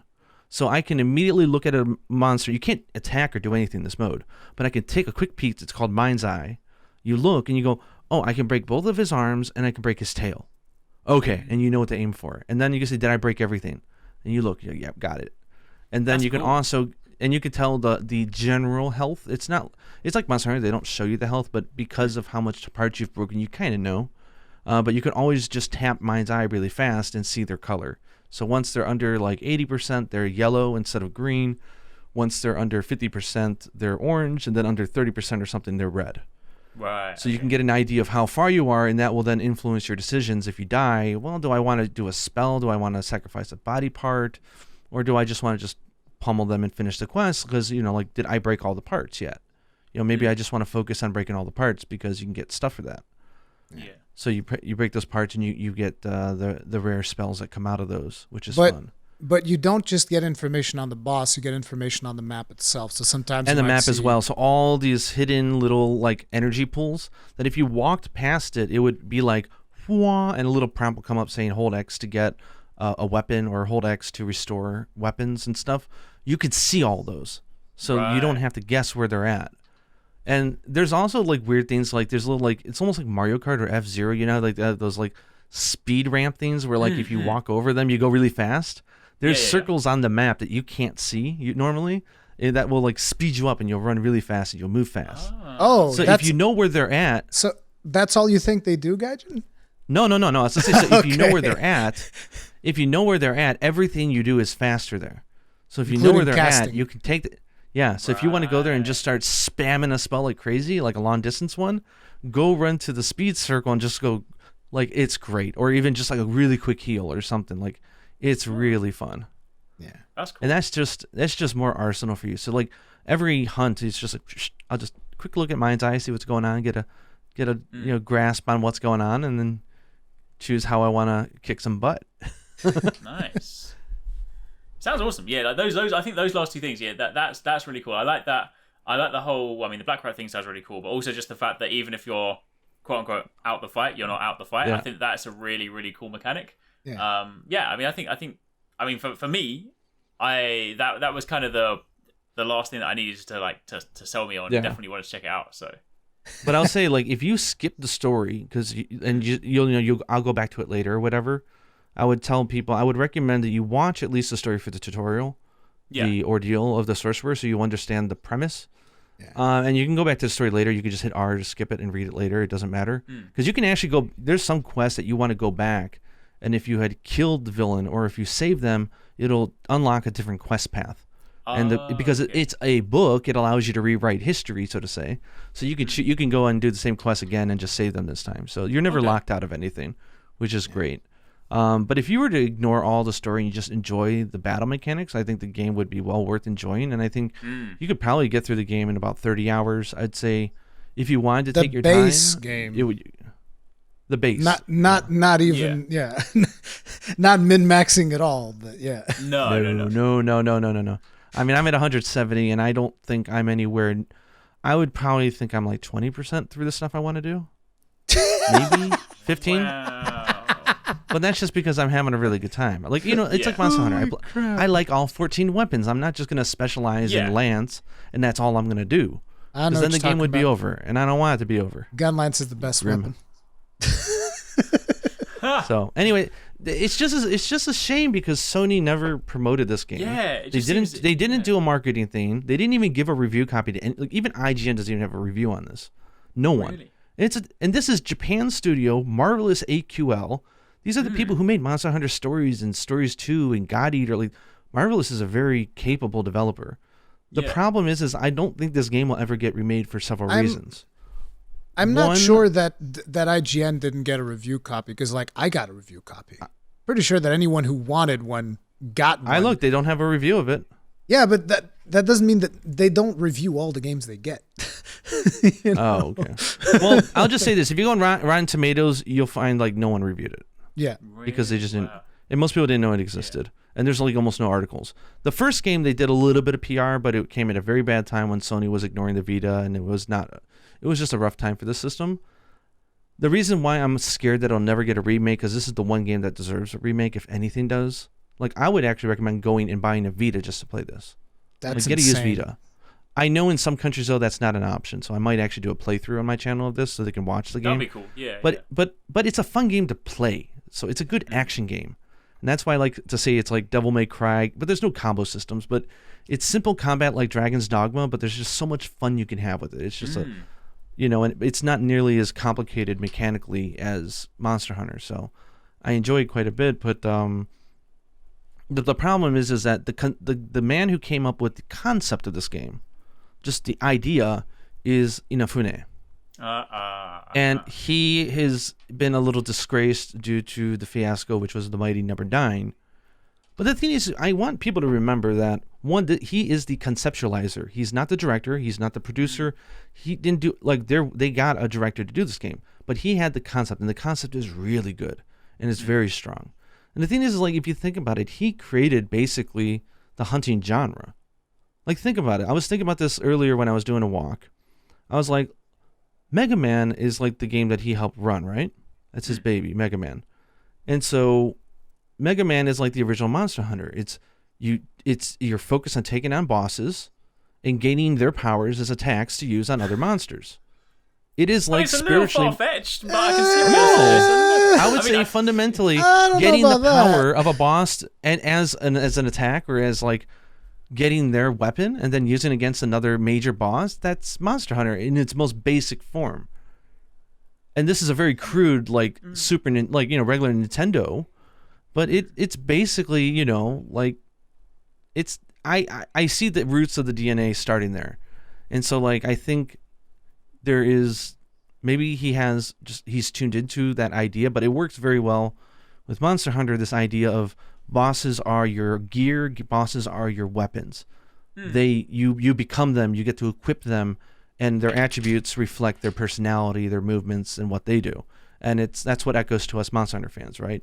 And it's the grind of getting all those and using all them and going like, I'm embodying this monster, like I am Brachydios, I'm going to blow shit up, and it's like, you can do that in this game. Like, I'm going to become the Iron Virgin and swing around maces and kill people, and it's all sorts of fun stuff you can do.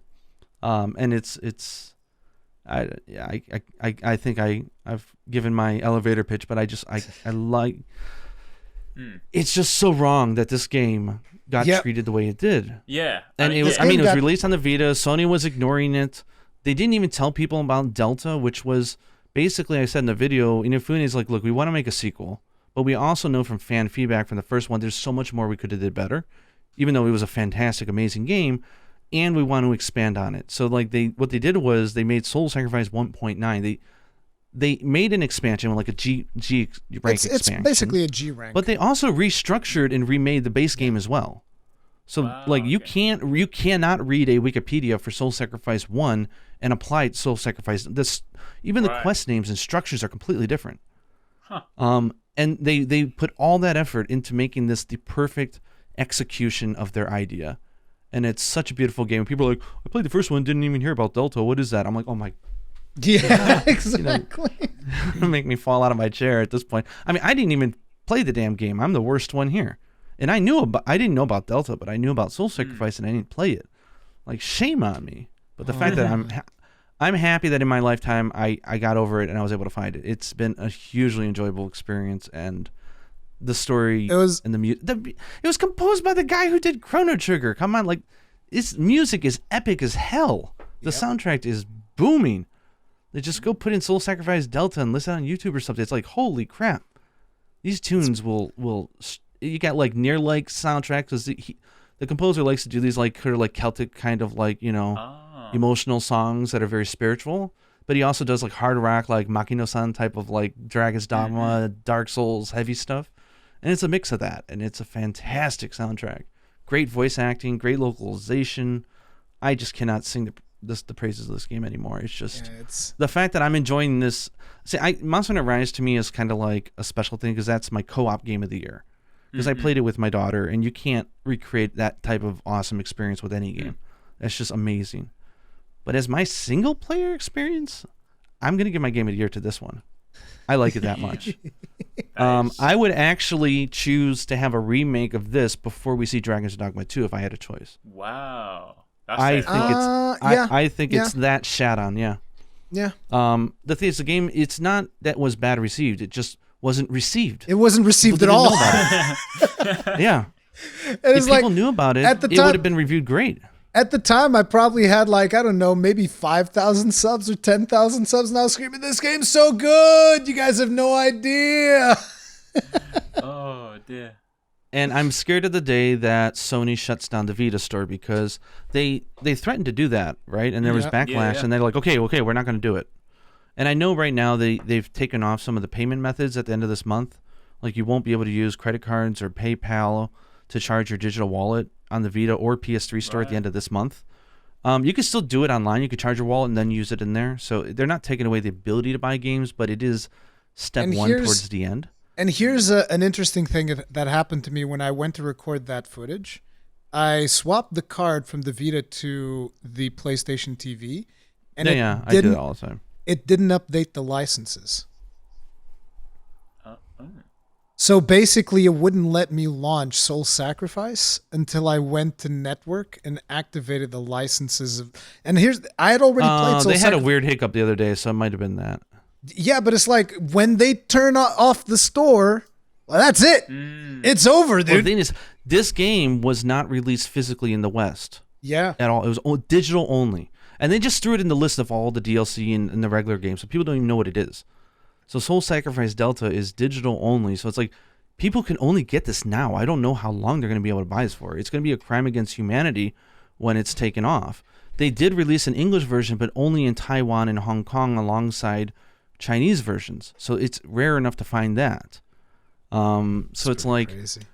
I kind of feel like I have a mission. I got to tell people about this damn game. Because so like Concept was involved, and the director, he's now freelance, but like the bulk of the development was Japan Studio and mostly Marvelous AQL. Like I was joking on our podcast. I said if I didn't have other obligations, I would go straight up to Sony and try to buy the license. I would put some savings from my life savings on the line, and I would kickstart and try to get a remake going. I'm that passionate about it. I would dedicate 5 years of my life to do that. Sure. Like I wouldn't care. I would do it. It's so good. So and PlayStation Vita TVs are very hard to find because they don't manufacture them anymore. So getting them used is a hard choice as well. I remember when I told you about this, you're like, I can go to Akihabara and get one for like $5, and I was like, really? It's how it used to be. how much did you spend on your Vita TV? Well, the thing is, I had sold mine like a year and a half ago for like peanuts, like $20 or something, because I just was never using it, and I just spent $300 to get another one. Damn. And I spent a good $120 on this figurine of Red Riding Hood. You guys can't see it in the podcast, but it's a really cool statue of Red Riding Hood from. And I'm now just eating up anything I get. And they didn't make a lot of goods for the game. They didn't make goods anywhere outside of Japan, but it's a good game, and I want people to play it before it's gone. But so Arekkz, are you going to? You got to try it. Please try it. Just try it. I'll definitely try it. Like, I'm busy at the moment, but I was trying to find this morning. I can't find. It's somewhere in my room. You haven't found your Vita? I will offer to do what was done to me, which is I will PayPal you the money to buy it. No, I'll buy it. I've got. I will gift it to you because that's how they got me to play it. I was against playing it. I was like, nah, I don't want to touch my Vita because I've got my Sony thing going on. You should have seen. How I got people into Monster Hunter back in the day. I used to buy. I swear I must have bought about 6 copies of Monster Hunter for different friends, being like, "Please play this game with me." But like, I'll buy it. My only hurdle right now is either A, getting past the current releases for like some work, and then B, finding where I put my Vita somewhere in my room. It's definitely here. I love because the Vita holds a battery charge really well. I'm really impressed. Yeah, I'll probably go and find it, and then it's still got battery. yeah, it's amazing. But I would say, like, even Dragon's Dogma, I think I've bought in the game like 20 times because I've gifted it to so many. I gift purchased it to so many people. Like, I really want to play it. I just don't have the money, or I'm a student. I'm like, you got it now, baby. What platform you want? And I gifted it to a lot of people because I just wanted to spread the love of it. And just like, I'm not saying I'm going to go buy everybody's Soul Sacrifice, but I would buy. I feel like it would be a good like Christmas game. I feel like at the end of the year, once I've done videos, done releases, and I get my time off at the end of the year, I'll find my Vita because that's what. Don't read the story. It's not exactly the most jolly story. I know. I just want to play the game, but I feel like because that's when I do a lot of my like handheld gaming as well. At the end of the year, when it's Christmas time, I'm off my computer. I just sit down. I'll take my Vita with me. I'll go and sit on a park bench, and I'll play some Soul Sacrifice. And I will also say that this game has the Yuna seal of approval. She actually sat there, and she doesn't have a Vita, obviously. She doesn't want one, and she doesn't want to play with me. But she's watched me play most of the game. And she actually sat there and watched the entire story with me. Okay. Because she was so interested in the story. She loved it. And it's a very mature, very emotional story. That's where I like to compare it to Nier. That's where I'll stop the comparisons because I don't want to talk about the actual story. But it's a satisfying, well fleshed out, realized story that has a definitive ending, and it really hits home. Okay. I would say that this could have been the game that could have saved lives. It's one of those games that touches you, right? It makes you think about the meaning of purpose and connections with people, and it's a really emotional journey, even though it's just fun and it's cool as well. And I actually think that the stories in there could really help people because they talk about things like personal identity or forgiveness of crimes or misunderstandings, and it's a great story. I just love it. I know I'm not going to tell you what the story, but for anybody who's listening, yeah. But you could skip the story. I know that's a big thing for people. Lost in a world that you could skip the scenes. Oh my goodness! I'm sure that was painful for you. It's like, no, I love you, Pookie, but I'm done watching this. Yeah, exactly. So true. The Witcher quest. If you failed it, you had to watch that stuff all over again. True. So was it Ruri or Arekkz? You guys were saying you wanted to hit a few Monster Hunter things before we end it. It was me. But I've been talking so much. I'm so excitable to be able to preach this to somebody. But I sincerely hope that if you do find time and you find your Vita, that you just give it a shot. And I think this is a game that if you were to give it like 5 hours, you'll know if it's for you. Oh yeah, it's one of the games that it's not like Dragon's Dogma or Monster. Like I've tried the first 5 hours. Oh no, it just has to click. No, this thing will click pretty fast. I think if you like it. So, I feel pretty good about that. So Arekkz, after this presentation, what do you think? Spread the word. What do you think about Soul Sacrifice? I mean, it looked cool from the video that I saw. I like the combat looks cool, the gameplay looks cool. There's plenty of like variety and stuff, which sounds awesome. So I'm definitely gonna try it out. It definitely sounds interesting. I think there's lots to like, and I think especially as like Monster Hunter players or people that like action RPGs and stuff like that. I think there's a lot of parallels that like I should enjoy. Obviously, until I've actually played it, I can't say for sure. But it's definitely not one of those ones where I've seen it. Like for example, to give you like a flip side, like I've like Togedem, for example. Like I've seen it. I have actually played like the demo for that a little bit before, but I've seen it and I'll be like, oh, it's cool. And as a Monster Hunter player, I should in theory resonate with it. But I'm just like, I'm not really that sold. Whereas with this one, I was like, oh, okay, this actually looks kind of cool. So if I can find my Vita, then yes. Yeah. The thing about Togedem is that Togedem, I see it as like arcade Monster Hunter more than anything. That's the way that I would always describe it. Togedem is arcade Monster Hunter pretty much, whereas Soul Sacrifice is very much its own thing. It's inspired by Monster Hunter, but they really do their own thing and they really hit that point home. I feel. Yeah, it's not a Monster Hunter clone or anything like that. In the same way that God Eater, I'm not into that series either, but I know that's very much its own thing and unique. So I wanted to bring up two Monster Hunter topics because at the end of the day, it is still a Third Fleet podcast. And the first one is, Arekkz, what do you think about, because people want to know, what do you think about Monster Hunter Rise Sunbreak? You hyped? Oh, I'm super excited, man. Like it looks super cool. The setting, like from what we've seen so far, the setting sounds cool. And like we just know, like you just know from Monster Hunter history that like whatever G rank / ultimate rank expansion it's just gonna be awesome. It's gonna be more of what we like, but even better. And invariably, it will be one of those things where we kind of know, we sort of said it about Rise before. Like obviously there was challenges developing in this kind of current climate and stuff. So I would imagine maybe you sort of, because some people were a bit like, oh, Rise hasn't got all the stuff that I want. And I would imagine the stuff that maybe didn't make it into Rise probably will make it into Sunbreak. So it might even make Sunbreak like a beefier expansion than it already would have been, because they'll be like, well, we couldn't do this in Rise, so here's the Sunbreak plans plus more. So I'm very excited for it. Yeah. And the other topic that I wanted to bring up is Gaijin. You actually replied to this earlier today. You probably know what I'm talking about. This was brought to my attention by Crab Juice Mountain Dew. There was like an interview with Tsujimoto about the whole PC thing. It's not that Tsujimoto. Remember, that's a family that runs Capcom. That's his father's father or his father. Like that, he's in the family business. He's part of the line. There's like 3 or 4 Tsujimotos, and they're all family. So this is the chief operating officer, Tsujimoto. I think it's his dad. I could be wrong, but okay. But he made a comment saying that. Oh, go ahead if you set it up.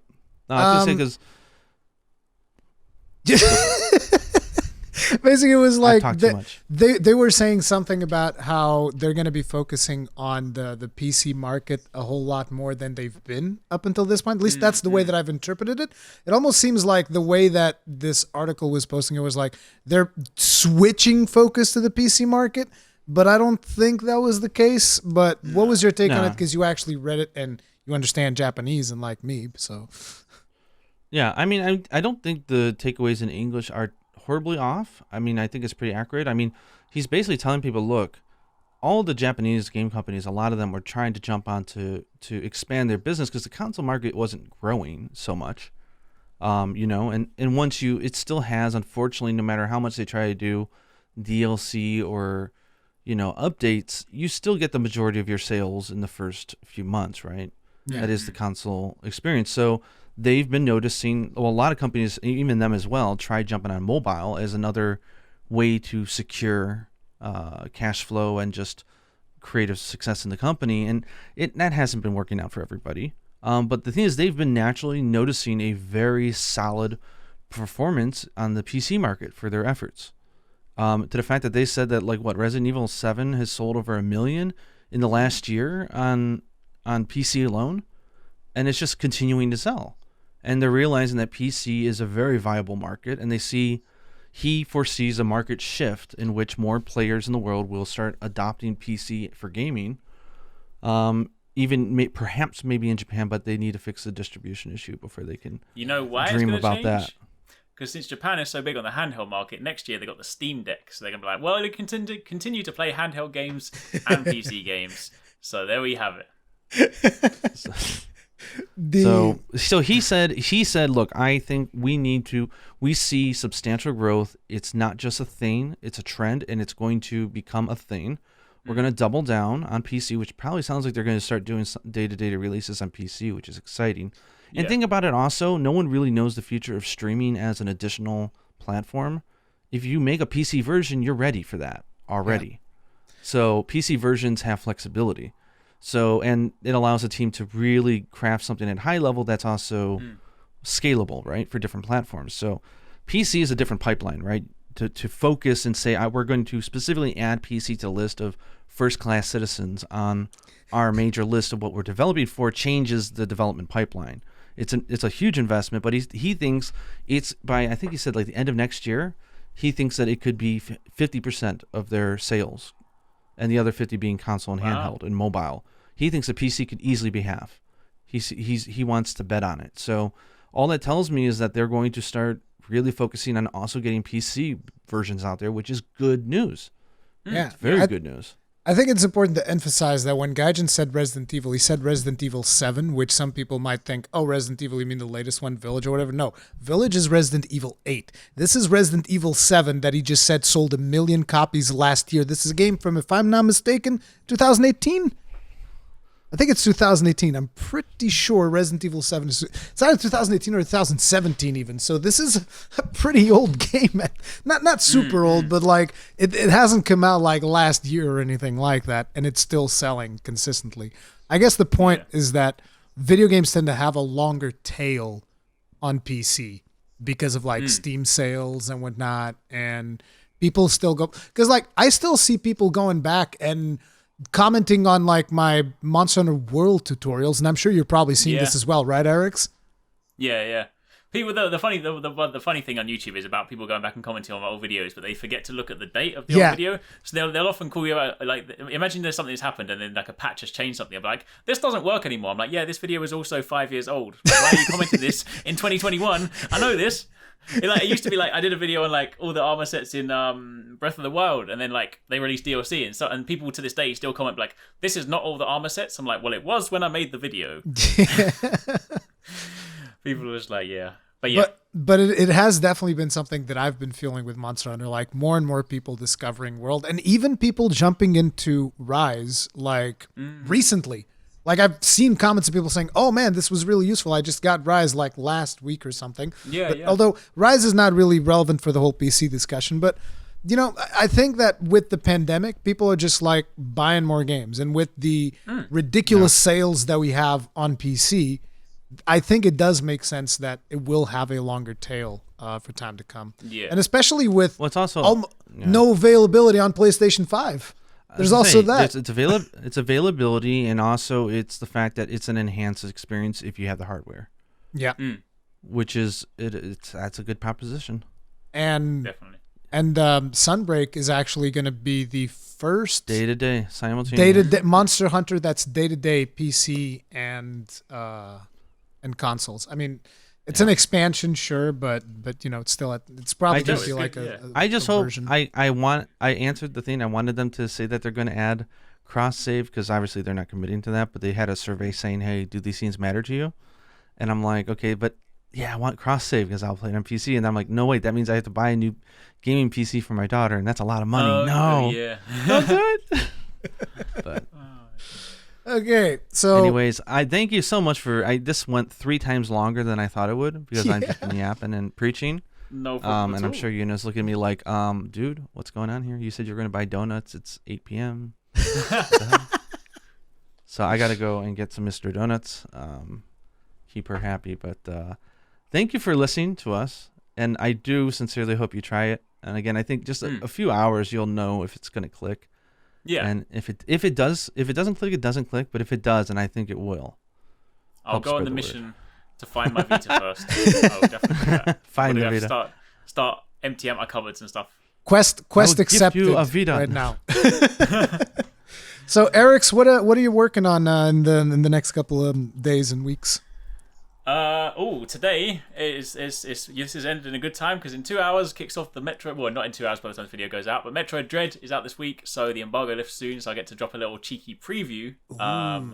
Got a little YouTube premiere going live, so that'll be fun. So that's kind of my focus at the moment. Like, that, and then because there's not really much else coming out. I mean, there's like Battlefield beta and stuff, but yeah, I'm kind of just sort of jumping between different games, having a lot of fun with like some indie games and stuff at the moment. So yeah.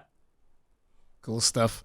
Gaijin is obviously going to be releasing that Soul Sacrifice video that we just previewed. Soon. I gotta update the Black Rights, and I also need Black Rights and the Sacrifice stuff. Yeah, and the Sacrifice. I'll add that at the end. And I'm still basically chopping trees and mining stuff in New World. That's kind of it's kind of like consumed my entire existence. That game, I'm really, really enjoying it. But nice. Yeah. That's going to be it for this episode. As per usual, you'll get to see all things Arekkz and Gaijin in the description of this video. Thank you all very much for watching. If you guys enjoyed it, hit up the like button, all that stuff. If you want more from me, subscribe, bell notification icon, all that stuff. Make sure to subscribe to Arekkz and Gaijin. Oh, I actually pointed in the right directions and everything. Boom, baby. And we'll see you guys in the next one. Stay strong, stay safe. Power Rangers assemble. Wait, what? I don't know. I don't know what I was supposed to say.